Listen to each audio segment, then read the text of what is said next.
Happy Lord's Day po sa bawat isa. Happy Lord's Day! Pwede po bang isang masiglang Happy Lord's Day? Happy Lord's Day! Yan. Because karapat-dapat po na tayo ay palaging masaya sa piling ng ating Panginoon. Amen? Amen! So sa umagang ito ay atin pong babalikan yung ating napag-aralan last 2 weeks.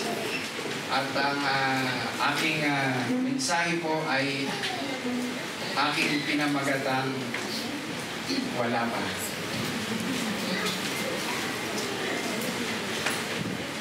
Okay. So habang hinihintay po natin, let us recap Psalm 23 verse 1. The Lord is my shepherd. I shall not want. Alam niyo po, sa taong 2025, kung atin po siyang aaralin at pag-iisipan, ito po ay napakagandang verse o passage sa kasalukuyan. Wala na po tayong ibang hanapin pa na verse. Sapagkat the Lord is my shepherd. Ang Diyos ay ang aking pastor. So for today, ang ating pong mensahe, pinamagatan ko pong The Shepherd's Call.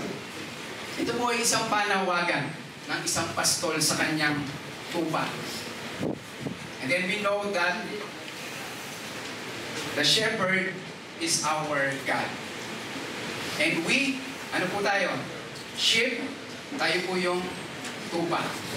Ayan, parang sa isang pastol na kapag tinawag niya yung kanyang mga tupa, kilala po ng mga tupa ang kanyang boses. Just like in John 10:27, my sheep listen to my voice, and I know them, and they follow me. Kilala ko siya, kilala ko sila, at sinusunod nila. Well, before we proceed, ay nais ko po ng bawat isa ay manalangin, samahan po tayo ng banal na Espiritu sa umagang ito upang ating lubos na maintindihan ang mensahe ng ating Panginoon sa umagang ito. Dear Lord, we thank you. We praise you, God, for this wonderful morning na pinagkaloob niyo po sa amin. Once more, God, this morning, we get up, malakas, buhay, masigla. We thank you, Father God, sa pagkakatipon-tipon namin ito, O Diyos, sa pulwagan ito, kami nananawagan, Panginoon, na kami inyong pagpupin bilang iyong mga tupa. At kayo ang aming mabuting pastor ng aming buhay. Samahan niyo po kami, O Lord. At ang dalangin ko, Diyos, ang inyong lungkod ay bigay lang ng mensahe ng Diyos. Kundi ikaw ang siyang maging sentro ng mensahe na ito.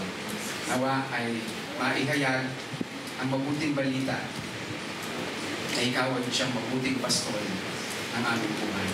Samahan niyo po kami, bigyan niyo kami ng kababaan, bigyan niyo po kami ng karunungan, Panginoon, upang aming maintindihan ang mga salitang ito na mensahe mo sa amin. In Jesus' name we pray.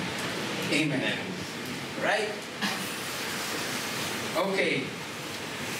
Again, let us read Psalm 23 verse 3. Sabay-sabay nga po tayo. He leads me in paths of righteousness for His name's sake. Today we will focus on verse 3. Sapagkat the last 2 weeks natalakay yung verse 1 and 2. And for today, hihimay-himayin po natin yung verse 3. At dito sa verse 3 po, ay meron tayong 3 points, 3 R na pwede natin paunin, bitbitin after the service. So He restores my soul.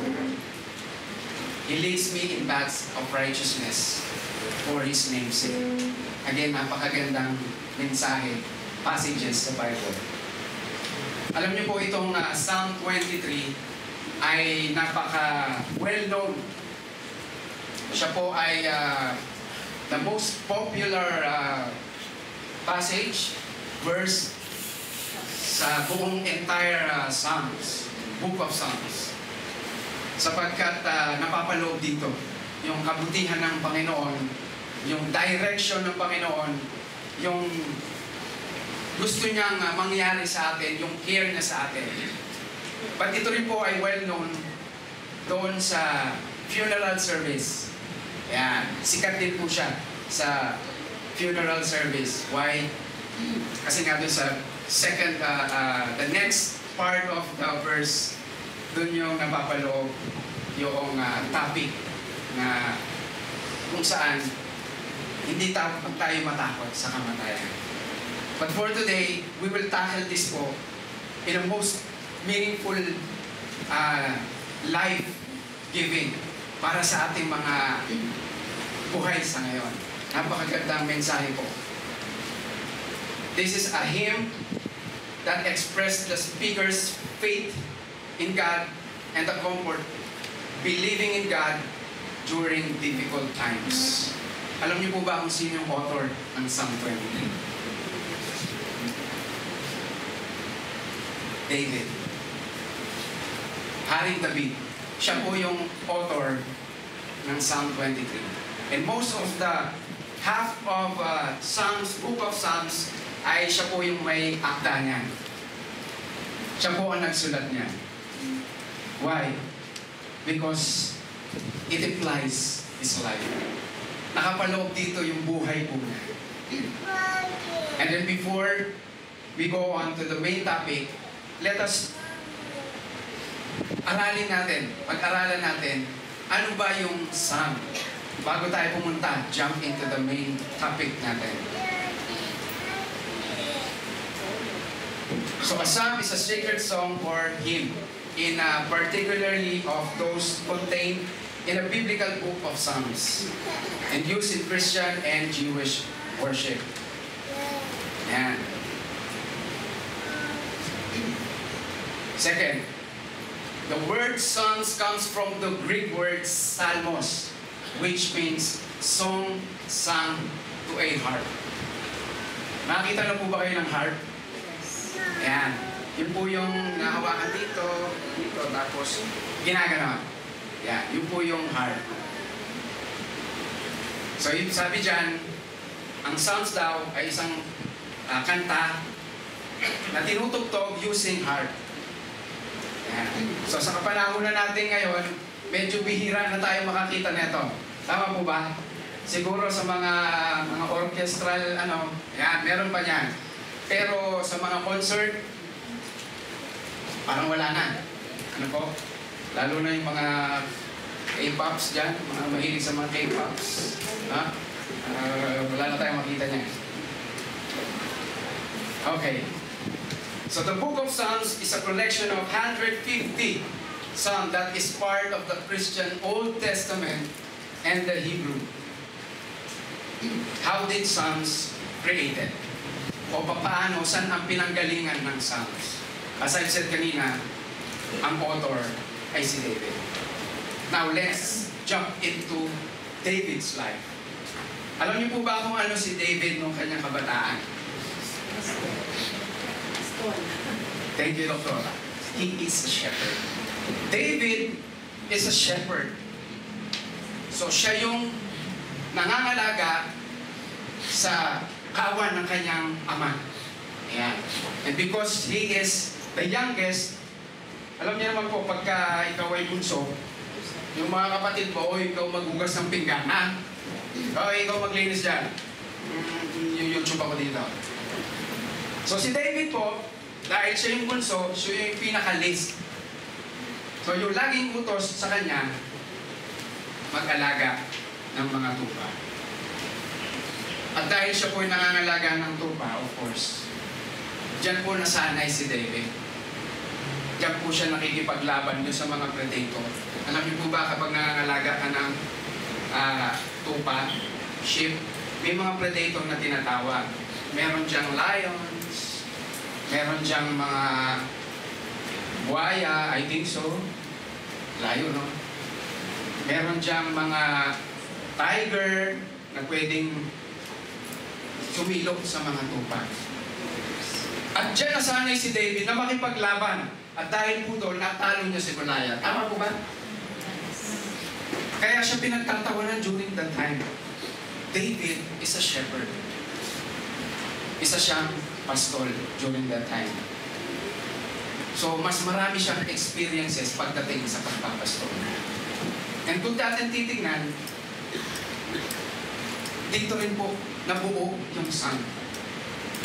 Kasi it portrays his life.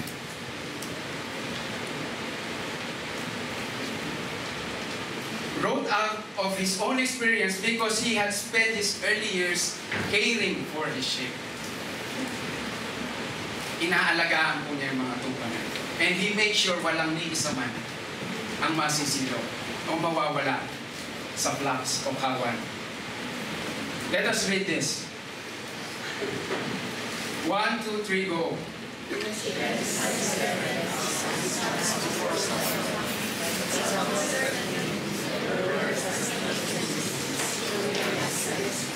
Are these all sons you have? He is tending the sheep. Nung time ng Diyos ay naghahanap ng kanyang servant, nagpunta po siya dito sa lugar ng Bethlehem. So, inisa-isa niya po ang mga anak ni Jess. Jess ba o Jessie? Jessie. Inisa-isa po niyan. 7, walang pumasa. At wala dun si David. At ang sabi niya, meron pa po akong isa pang anak. Nandoon. He's tending sheep. Nangangalaga po siya ng tupa. Okay. Sa panahon po natin ngayon, mga kapatid, nakakakita pa po ba kayo ng flocks or yung mga tupa na inaalagaan ng shepherd? Medyo wala na po. Dito sa Pilipinas, I think, madami dito, mga panabong na manok. Pero, sheep, hindi ko alam, baka dun sa mga remote areas, mga probinsya. But sa ngayon, mga kapatid, ano yung inaalagaan natin? Mga nanay, sa ngayon, ano yung inaalagaan po natin? Fur mummies. Ayan, Shih Tzu, diba? Telenovela. Yan, yung series sa Netflix, yan ang inaalagaan natin ngayon. Tatay, ano yung inaalagaan natin ngayon? Manok, hihimas-himas, o kaya naman kotse, yung bagong kotse natin, bagong bili, ayaw mo magasgas. Tapos may pangalan pa. Alam niyo po, sa trabaho ko, meron po nagpunta sa akin. Kasi ako po isang frontliner sa Toyota. At pinuntahan niya ako at sabi niya, Marvin, pwede mo bang papasukin na si Monique dito kasi nandun pa siya eh. Ay sige po, welcome naman po kahit sino dito sa loob. Hindi, sabi niya, yung si Monique, yung Fortuner ko, imagine, pati sasakyan may pangalan. Sa ngayon, yan ang inaalagaan natin. We don't tend to care for other things. But in reality, ito po yung mga inaalagaan natin. Kabataan, yun, ano yung inaalagaan nyo? Yung views natin sa TikTok. Di ba? Nagpunta po kami mag-asawa sa, I think SSS po yun. Naglalakad kami, at bigla kami nagulat, may gumagano din. Alam namin na marunong kayong magsaya, but please, huwag naman ganun sa display niyo yung talent niyo. Alam niyo po dati, kapanahunan siguro nila Doktora, nila Nanay Luz, mahihain ng tao. Ngayon, hinahayag na talagang kung kumiting, akala ko talagang Ay, sorry po. Ano po nga, nagsusumpa. I don't mean to, ano po kayo. Ang nagtitiktok po yung sinasabi ko dito. Iba po yung inaalagaan ng tao ngayon. But David, tending his sheep. Tending his sheep. Inaalagaan niya po yung mga tupa. And there is a purpose kung bakit niya inaalagaan ito. Alam niya po sa New Testament na binabasa natin nowadays, mayroong nag-iisang shepherd na talaga namang may tatlong karakteristik. Na kung ating babasahin po, ito yung perfect. Ito yung aking pastol na susundin. Sino po yan? Lahat po. That is Jesus. Jesus, the Good Shepherd. In John 10:11, I am the Good Shepherd. Ang sabi ng ating Panginoong Jesus. The Good Shepherd lays down his life for the sheep. Ibinibigay niya ang kanyang buhay para sa kanyang mga tupa. Kahit na paminsan-minsan o madalas ang tupa ay tinutupak. He is the Good Shepherd. Pangalawa, Jesus, the Great Shepherd. And then in Hebrews 13:20 says, now may the God of peace, who through the blood of the eternal covenant brought back from the dead our Lord Jesus, the Great Shepherd of the sheep. Next, Jesus, the Chief Shepherd. 1 Peter chapter 5, verse 4. Pakibasa nga po ng sabay-sabay.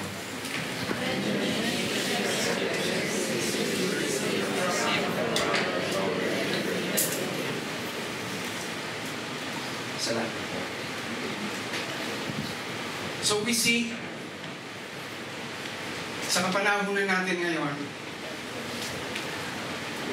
ng ating pong kasalukuyan ay ang Panginoong Jesus, ang ating kinikilalang Diyos, may tatlong characteristics. And sana po ito ay baunin natin that He is the Good Shepherd, He is the Great Shepherd, and He is the Chief Shepherd. Another thing kay David, he is a musician. Nabanggit natin kanina, he played harp. Tama po? Tumutugtog siya ng, ano ba yung harp sa Tagalog? Ano pa po? Harp din. Ayan. Tumutugtog siya. So if he is a musician, he is also a composer. Tama po ba? Kadalasan po, sa mga musician, marunong po yan mag-compose, gumawa ng kanta, gumawa ng hymn song. Kaya po nabuo yung psalm. And then Psalm 23, eto na po yan. So that originates Psalms.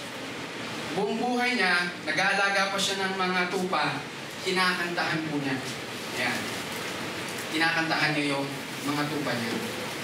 And then habang kinakantahan niya yan, of course, he gives praises to our Lord. He played the harp for King Saul when he was troubled. Naalala mo niyo po si King Saul nang sinasalihan siya ng ibang spirit? And then hindi siya matahimik. And then parang suddenly, etong si David, because magaling siya ang taga-play ng harp, nagka-calm down. Nawawala yung pagka-distress ni King Saul. His music calmed the king's distress, di ba? Ganun po ang katangian ni David during that time na siya ay bata. And then now we know the Psalms 23 kung saan ang galing at sinong author at kung bakit ito na-originate. And now let's go toward the main topic. Hihimay-himayin po natin to. Parang isda, mahihimayin natin po. Ang ibig sabihin, He restores my soul. Number one, He. Kapag sinabing He, sa English grammar, ano po ang ibig sabihin? It's a third person singular pronoun in English grammar used to refer to a male person was already been mentioned. He, third person, singular. Pag sinabi natin He, originate tayo dun sa verse 1, the Lord, siya yung He, siya yung shepherd, so He is the Lord. Singular na iisang Diyos. And then, He restores. He restores means that the Lord, our God, is able. He is able. Kaya niya po i-restore ang buhay natin. David, you and me, kaya nang ipanumbalik yung buhay ng bawat isa sa atin. He restores my soul. Alam niyo po ang naging buhay ni David. He restores my soul. He restore. Si David po ay pinapapatay ni King Saul during that time. Tama po ba? Kung babasahin po natin.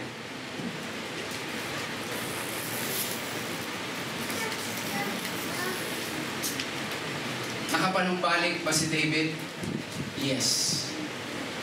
But before that, He restores means the Lord is able.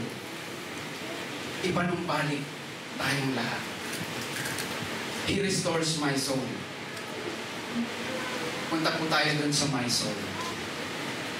Alam niyo po yung experience na sumakay po kayo sa roller coaster. And roller coaster. Ano po nangyayari pag sumasakay tayo sa roller coaster? Iba po dito sa taas, babagsak bigla, yung kaluluwa mo na iwan doon, yung katawan mo nandun. Meron bang ano po doon? Meron parang, may comfort po ba doon? Wala. Pero gusto natin siyang sakit. Parang kami po during that time na nakapag-pasyal ng konti at pumunta po kami sa isang rides na akala namin is a simple rides pero yun pala, walang ilaw, patay ang ilaw lahat, and then patumba. Pabalik-balik po yun. Kami pong mag-ama, napasigaw kami na, ah! After nun, para po kaming mga, hindi mo alam kung zombie na. Dahil naranasan namin yung kaluluwa namin, hindi namin alam kung nandun pa. That is soul kapag nahiwalay sa'yo. He restores my soul. Did David experience that? Lahat po yan na-experience ni soul. Kung bakit niya po na ilanghala itong kanta na to, or hymn na to, He restores my soul.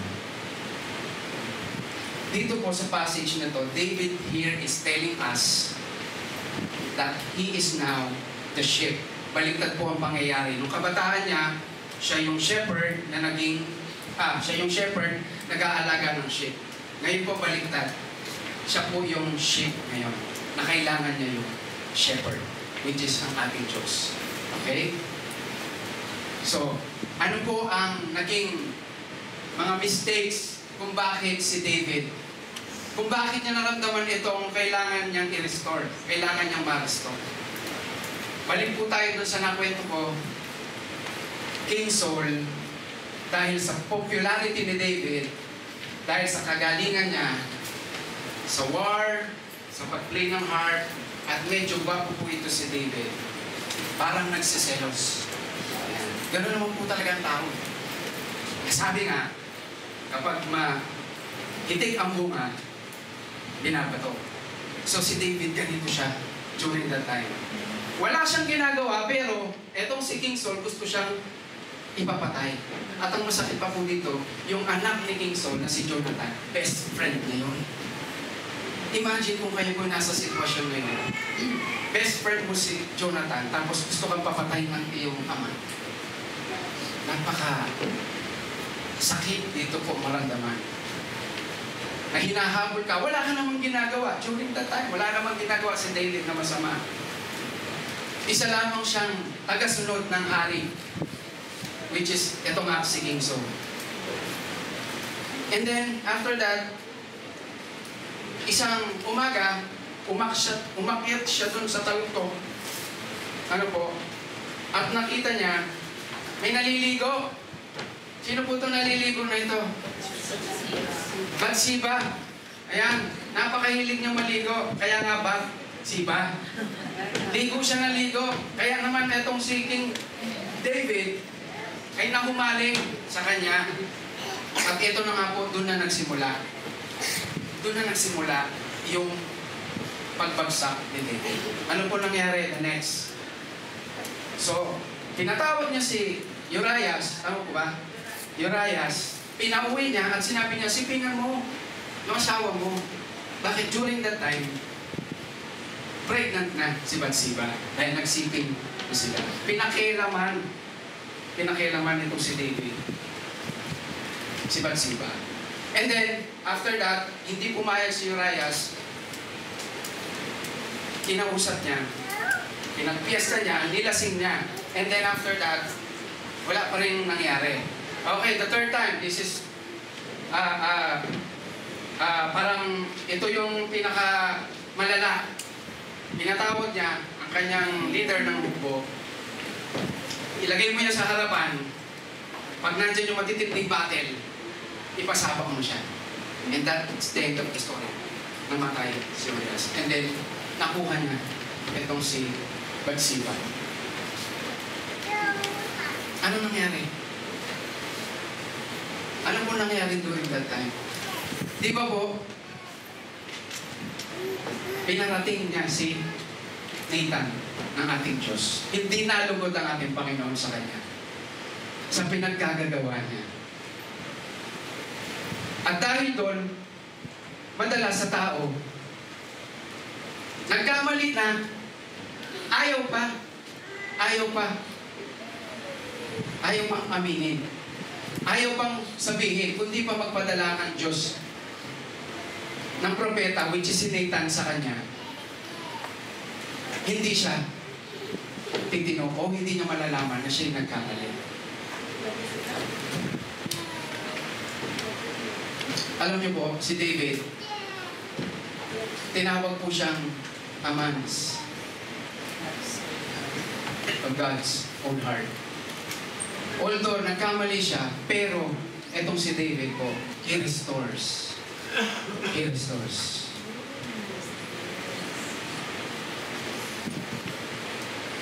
Ang Diyos nagbibigay ng restoration sa bawat isa sa atin. Lahat po tayo, aminado naman po dito, lahat tayo, during the time, nagkakamali. Even David, nakakausap niyo po ang Diyos. Di ba po? Kapag po may labanan, nagpapaalam siya. Lalabanan po ba namin to, God? Sige, labanan mo. Directly. Pero nowadays, tayo pa kaya po na hindi mag-fail. Yun, hari na po siya. Malapit na siya sa Diyos. Pero nagkakamali pa. What more tayo pa? Kaya we need the restoration. Point number 1, God's restoration. Ano po yung restoration na sinasabi natin? Returning to a former state. Ito po yung pagbalik dun sa original form or original condition ng bawat isa sa atin. Dati, okay ka, bumagsak ka, anong kailangan? Restoration. Sinong kailangan natin? Ang Diyos. Healing. Minsan po masakit. Pamilya. Kung sino pang malapit sa iyo, pamilya, sasaktan. Ang sakit mo. Kaibigan, katrabaho.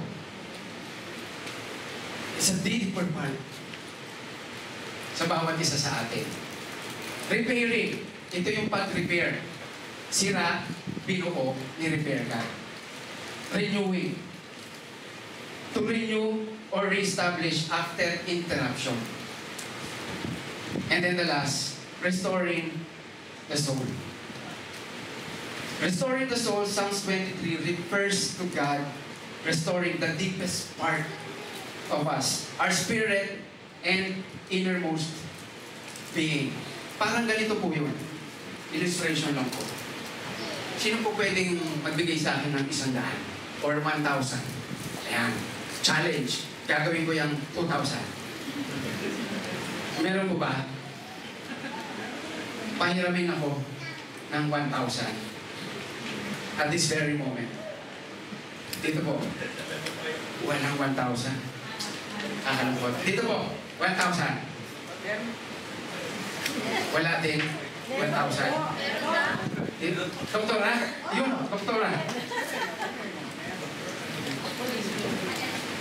Ayan. Ay, ito. Wow, bago. Mamaya po gagawin kong 2,000 ito. Magkano po ito? 1,000.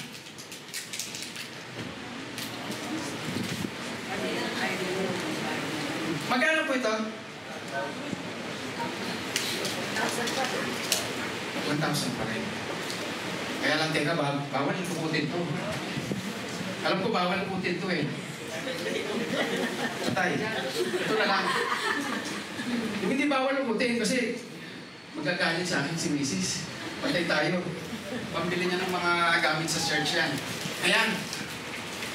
Ang sabi niyo po, 1,000 pa rin. Tama po, yung value. 1,000 pa rin.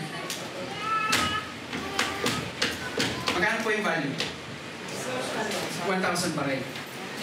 Sunugin ko. Magkano value? Ay, wag po. Hindi ko susunugin. Susunugin ko lang po kung susunugin ko. Magkano value? Wala na? 1,000 pa rin po. Sa 1,000, mayroong serial number. So kahit masunog yan, 1,000 pa rin. Each and every one of us, we have identity in God. Tama po, we have identity. Isa-isa sa atin, alam ng Diyos. Kaya nga sinasabi niya doon sa verse na may pangapangalan tayo. At tama naman, may kanya-kanya tayong pangalan.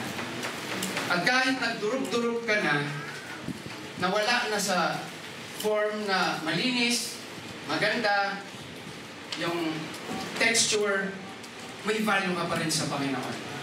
Tama? At kahit inapakapangan ka pa, dinurog-durog ka pa ng kapwa mo o ng sino man, may value ka pa rin sa Diyos. Tama? At kahit masunog ka man, mamatay ka man sa mga oras nito, may value ka pa rin sa Panginoon. Tama po ba? And that's God. Hindi niya po hinahayaan na doon sa kalagayan natin, na bagsak, lugmok, hahayaan niya tayo. Pero, ang tao, kailangan po ng isang bagay. Ano po ang kailangan ng isang bagay ng isang tao? Ano po ang kailangan niya? God will restore you if and only if you will admit from your lips that you have sinned against Him. Nagkakasala pa po ba tayo? Yes. Yes. Hindi tayo ligtas po na Christian tayo, hindi tayo nagkakasala. Well, in fact, habang nabubuhay tayo, magkakasala at magkakasala po tayo. Why? We're not perfect. But by the grace of God, nakokontrol natin siya. Pero sabi dito,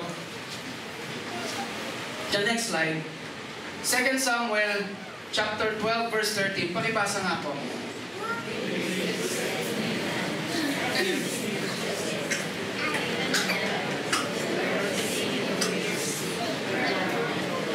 From that very moment, ang sinabi ni David, I have sinned against the Lord. Nagkasala po ako kay Yahweh. Anong sabi ni Prophet Nathan? Okay, the Lord has taken away your sin. Hindi na po yan pinagpamamaya na lang, pinagpabukas o sa makalawa, ora mismo. Makikita niyo po yan sa 2 Samuel 12:13. Pagkabanggit ni David, nagkasala po ako kay Yahweh. Ora mismo. The sin was forgiven. Yun lamang po ang kailangan natin to restore. Mapanumbalik tayo sa Panginoon. Hindi na po kailangan ng anumang orasyon. Hindi na natin kailangan dumipa sa anumang simbahan. Hindi na natin kailangan magpunta pa sa kung saan-saang lugar na doon ako magbabago, doon ako hihingi ng kapatawaran. Right now and then. Speak na nagkasala tayo. From your lips, aminin natin.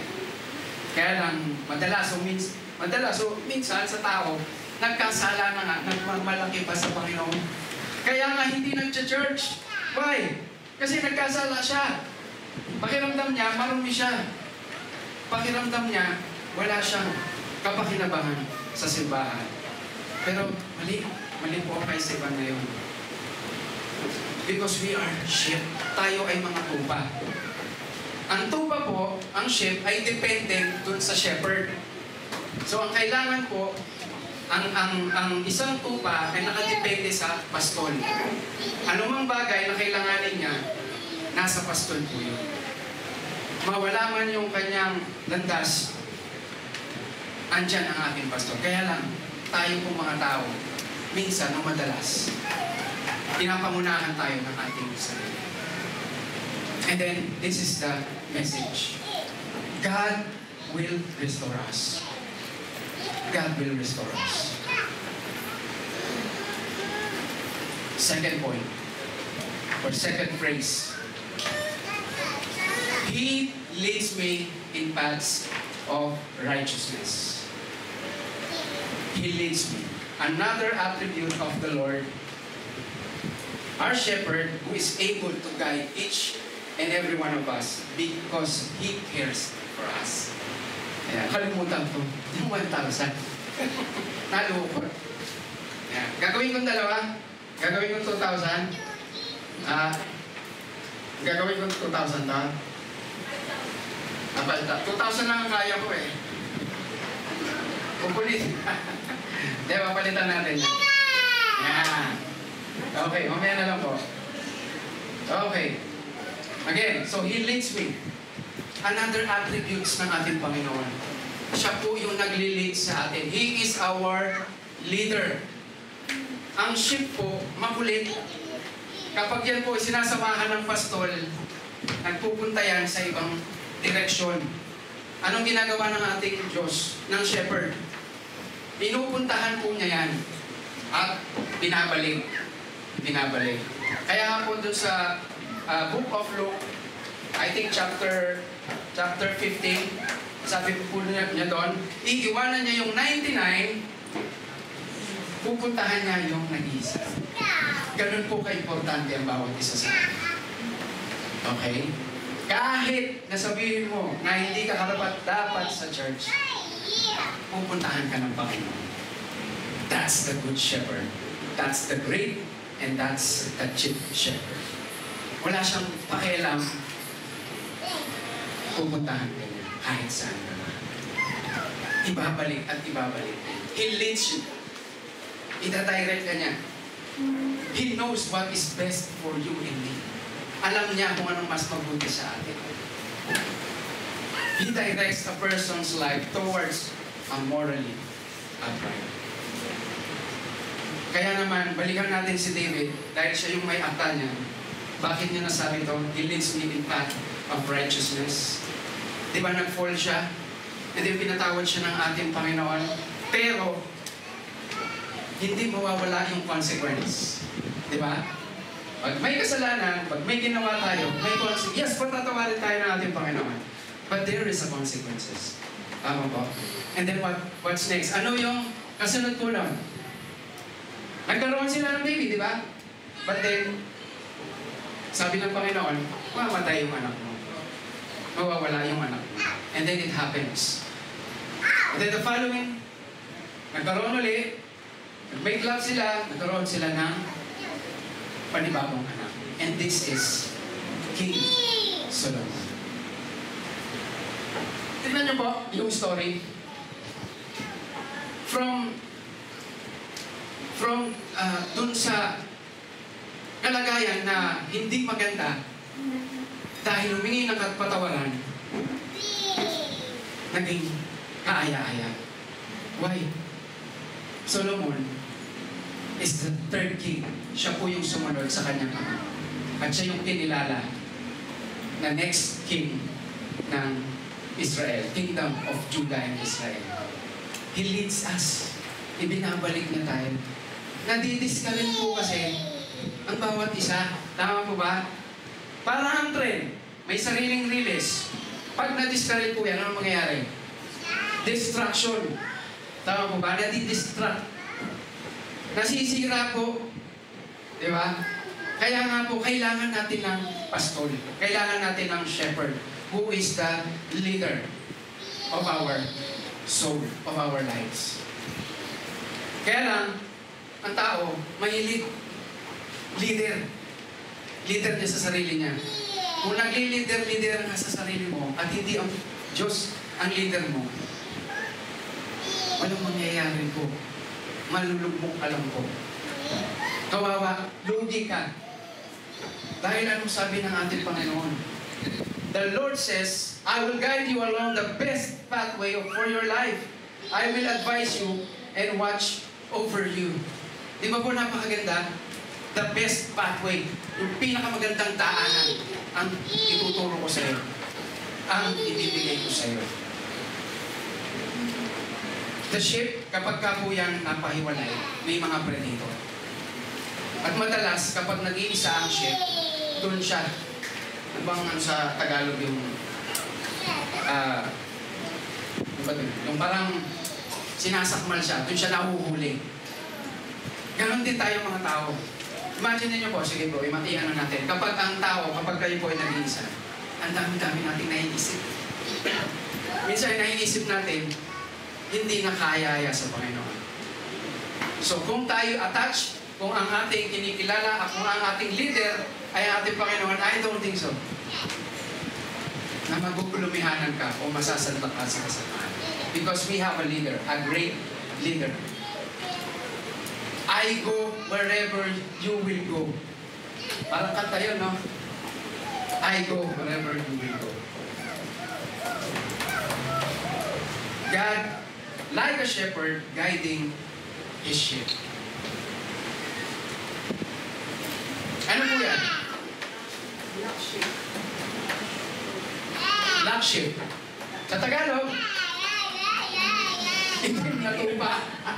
Ayan na naman tayo mga kapatid. Itim na, alam ko po, itim na tuba yan. Kasi obvious naman. Black. Kaya lang, black sheep is an idiom. Is an idiom expression. Ang ibig sabihin, ano pong ibig sabihin ng black sheep? Ito po yung isang, yan, pasaway sa member ng family. Di ba?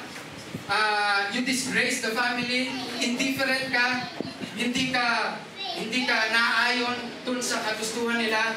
If for example, the family ay lahat ay doktor, kagaya ni doktora, ikaw gusto mo kung doktor. Kung ang lahat ng mga kapatid mo summa cum laude, ikaw summa kabilang bahay. Kapag ang lahat ng mga kapatid mo magna cum laude, ikaw naman magna. That is black sheep. Nadidiscourage. Eh, saan po nakuha yung na-originate yung black sheep na yan?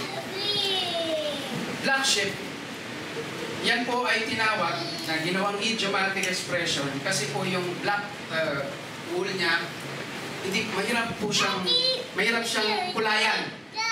Yan. Kaya ang tawag sa kanya is black sheep na ginawa po idiomatic expression. Na black sheep, nadidiscourage. Hindi lang po yan sa pamilya, pwedeng sa trabaho mo, katrabaho mo, pwedeng empleyado mo, pwede rin sa church. Mga kapatid, black sheep needs the leading of our Lord Jesus Christ or our God. Okay? Kailangan po natin ang Diyos para i-lead niya tayo. He is a good leader. Saan po? In the path of righteousness. Walang gusto ang Panginoon sa atin, kundi puro kabutihan. Like father and son. Walang ama na gusto niya mapariwara yung anak niya. Tama po ba? Ganon din ang Diyos para sa atin. Nagagawin niya ang lahat para sa kabutihan ng bawat isa sa atin. Ba't madalas sa tao, ito na nga, instruction, ayaw pa rin sundin. And then at the end of the day, sisisingin pa ako magsasalita pa. Kung bakit kasi ganito, kung bakit kasi ganyan. GCF Kalumpit, we need the leading of our Lord Jesus Christ. Dito sa church natin, kailangan natin ang pangunguna ng ating Panginoong Diyos. Naiinitan kayo, bababaan ko yung level. Okay. May kanya-kanya po ba tayo pinagdadaanan? Yes, kagaya po nito.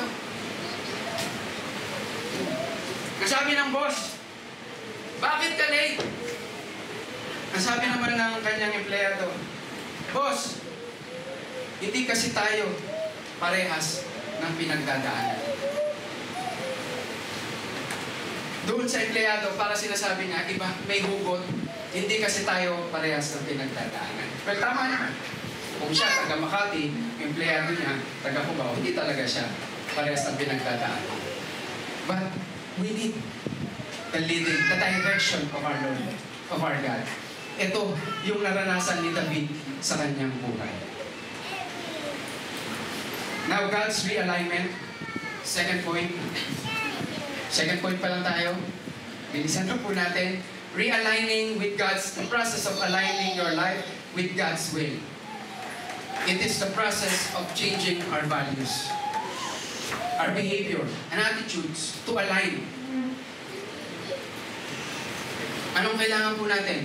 Repentance, submission, we need prayer, reading the Bible, resist the devil, and then trust in the Lord our God. Realignment. Pakisabi nga po sa katabi ng realignment. Realignment. Sa isang sasakyan po, kapag ang gulong hindi pantay ang kanyang upo, ang kailangan niya po, realignment. But for us, na tao, kailangan natin God's realignment. Dahil sadya at madalas sa tao, nadidisalign, nadidislocate. Why? Kasi nga po, mahilig tayo sa ating sarili kakayanan. But with God, na siyang ating pastol, shepherd, hindi tayo makakaranas ng disalignment. Trust in God. Trust that God's plan are for your good and for His glory. Rely on God instead of ourselves. Number 3, for His name's sake. Para sa kanyang pangalan, kabutihan. Basahin po natin ang mga verse. For you are my rock and my fortress, and for your name's sake you lead and guide me. Psalms 31, verse 3. Nevertheless, He saved them for His name's sake, that He might make His mighty power to be known. Psalm 106, verse 8. And last, for your name's sake, O Lord, preserve my life in your righteousness. Bring my soul out of trouble. Para lamang sa kapurihan ng ating Panginoon. Alam niyo po kung bakit nangyayari sa atin minsan na kina-question natin, bakit sa akin pa, naglilingkod naman ako sa Panginoon, nagtatights naman ako, malugod naman ako sa aking kapwa, bakit nangyayari po ang mga bagay na ito? Well, for your information, that is for the glory, para sa kabutihan ng ating Panginoon, para maihayag ang kanyang kabutihan. Marami pong Bible stories na pwede nating paghugutan sa mga bagay na ito. Job, napakabuti po niya. Sa lahat ng story sa Bible, wala akong masabi kay Job. Pero bakit binigyan siya ng pagsubok ng ating Panginoon? At anong sabi dyan? Para sa kapurihan. Naranasan niya yung lahat ng sakit, namatay mga kapatid niya and everything. Why? At the end, for the glory of our God. Para sa kapurihan ng ating Panginoon. Bakit nangyari po yung si Abraham at si Sarah after 100 years doon pa lang nagkaanak para maipakita na kayang gawin ng ating Panginoon yung impossible things sa bawat isa sa atin. Noah and the ark, flood sa buong mundo. Paano mangyari yun? Desert ang kanyang lugar. Pero still, mapakita sa atin kung anong kabutihan ng ating Panginoon. Moses, in the Egypt, 10 plagues, 10 salot, sunod-sunod, nangyari sa kabutihan para maparangalan, para makita ang kapangyarihan ng ating Panginoon. Bakit nahati yung karagatan? Kay Moses ba yun? Hindi po. Sa ating Panginoon. Israelites, walang makain, mana, pugo, ang ibinagsak ng ating Panginoon. legions, army. 135,000 ang kalaban. Ilan po sila? 32,000. No, gawin mo 300. Bakit? Para hindi sa inyo ang glory, sa akin ang glory.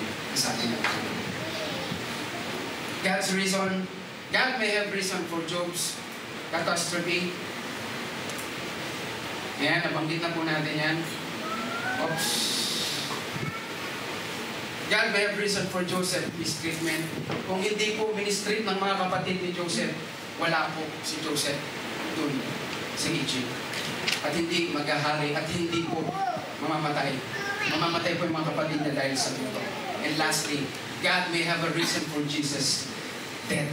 Ano ang reason ng ating Diyos? Bakit pinahintulutan niyang mamatay ang ating Panginoong Jesus? Para isalba ikaw at ako ay mabuhay ng malaya. Iligtas tayo. Now, nabalitaan niyo po ito. Ito po ay sa Los Angeles, California. Well, ito po ay masyadong kalat na kalat sa balita sa ngayon, nowadays. Marami po ang nagsasalita, maraming commentators nagsasabi, pinarusahan sila ng Panginoon because wala silang Diyos. Pero, masabi ba natin wala silang Diyos? We are not in the right place para hamakin, para i-judge sila. Because as tayo din naman po, madalas o minsan, ay nagkakamali. And then, ano po ang gustong i-reveal dito? Na ito po Amerika ha, lahat ng equipment, lahat ng power, lahat na, alam ko, kaya-kaya, but God controls. Hindi natin alam. I don't know. Ewan ko lang kung bakit nangyari ito. But isa lang po ang alam ko. For His name's sake, makakilala ang mga tao dito. And that we should pray for them, not to judge them. Yes, may mga flaws, may mga mali. Tayo din naman. We are not. Wala tayong karapatan to judge each and every one. Millions ang bahay, 1 million equivalent sa Pinas, 58 million na bahay, 1 million pa lang sa kanila. Ganun kamamahal. Umiiyak, tumatangis, nawala ng bahay, nawala ng mga memories nila, lahat nawala. But we should pray for them. Ito pinapakita lang nila ng Diyos para sa akin. Kaluguran. Tutulungan ko kayo. Let us pray, mga kapatid. Our Father in heaven, thank you God. Salamat sa kapahayagan ng iyong mga salita. At itong moment na kami ay bumabagsak, a moment, there's a pain in our heart, there's a rebellion in our heart, reklamo sa aming buhay, mga pasakit, hindi namin maintindihan. You are the shepherd who restores us. Ikaw ang Diyos na nagpapanumbalik sa amin, Panginoon. Just we need to trust in you. Madiskaril kami, Panginoon, sa aming buhay. Hindi namin alam kung saan kami pupunta. You lead us. Pinapakita mo, Panginoon, yung best pathway para sa righteousness, sa kabutihan, Panginoon. Wala kang ibang hangad sa amin, kundi yung mapabuti ang bawat isa sa amin, Panginoon. And also, all of these things na nangyayari sa aming buhay, this is all for your own sake. For your name's sake, maihayag ang iyong pangalan, Panginoon. Kaya nga po, Panginoon, dun sa book of John, chapter 9, na ipinakita mo, Panginoon, nagtanong ang mga disipulo, bakit siya bulag since birth? Siguro may kasalanan siya. Siguro mga pamilya niya may kasalanan. Hindi. Ang sabi ng Diyos, ang sabi ng Panginoon, para maihayag ang kalwalhatian sa Kanya.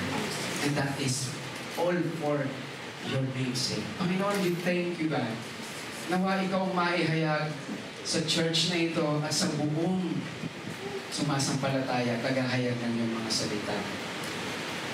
Salamat, Panginoon. Walang hanggang papuri at tanging para sa iyo lamang. In Jesus' name we pray. Amen. Amen.